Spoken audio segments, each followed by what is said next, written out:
Nixon suggested he knew, quote, who shot John, meaning President John F. Kennedy. Nixon further implied that the CIA was directly involved in Kennedy's assassination, which we now know it was. On June 19th, the Washington Post had published the first of many stories about a break-in at the Watergate office building. Unbeknownst to Nixon and unreported by the Washington Post, 4 of the 5 burglars worked for the CIA. Nixon got 17 million more votes than his opponent. Less than 2 years later, he was gone. He was forced to resign, and in his place, an obedient servant of the federal agencies called Gerald Ford took over the White House. How did that happen? Who shot John? Is Eisenhower to blame? Is Johnson to blame? Is Kennedy to blame? Is Nixon to blame? Et cetera, et cetera, et cetera. So if you want to understand, if you really want to understand how the American government actually works at the highest levels, and if you want to know why they don't teach history anymore, one thing you should know is that the most popular president in American history was Richard Nixon. Richard Nixon. Yet somehow, without a single vote being cast by a single American voter, Richard Nixon was kicked out of office and replaced by the only unelected president in American history. So we went from the most popular president to a president nobody voted for. Wait a minute, you may ask. Why didn't I know that? Wasn't Richard Nixon a criminal? Wasn't he despised by all decent people? No, he wasn't. In fact, if any president could claim to be the people's choice, it was Richard Nixon. Richard Nixon was reelected in 1972 by the largest margin of the popular vote ever recorded before or since. Nixon got 17 million more votes than his opponent. Less than 2 years later, he was gone. He was forced to resign, and in his place, an obedient servant of the federal agencies called Gerald Ford took over the White House. How did that happen? Well, it's a long story, but here are the highlights, and they tell you a lot. Richard Nixon believed that elements in the federal bureaucracy were working to undermine the American system of government, and had been doing that for a long time. He often said that. He was absolutely right.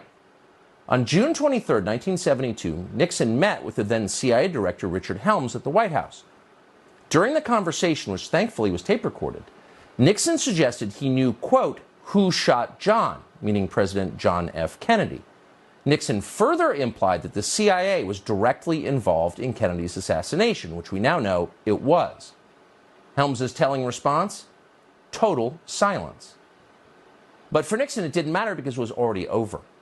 4 days before, on June 19th, the Washington Post had published the first of many stories about a break-in at the Watergate office building.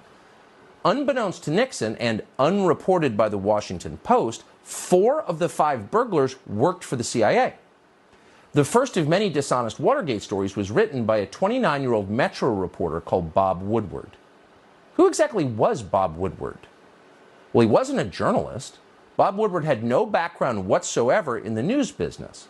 Instead, Bob Woodward came directly from the classified areas of the federal government.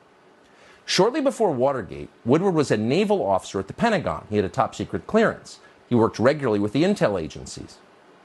At times, Woodward was even detailed to the Nixon White House, where he interacted with Richard Nixon's top aides.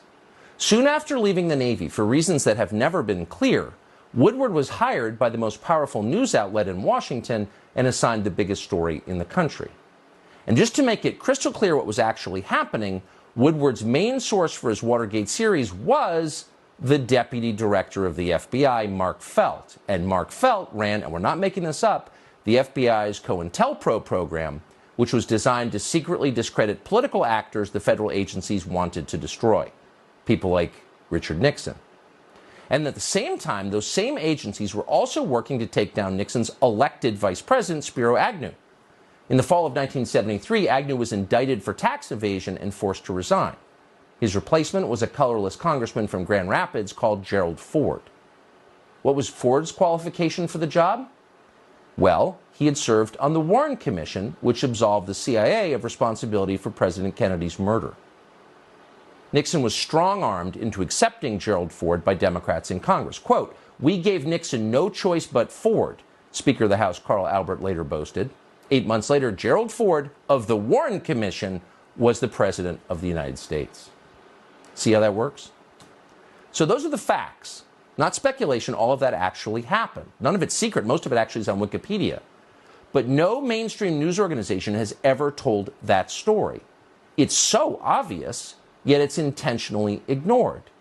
And as a result, permanent Washington remains in charge of our political system.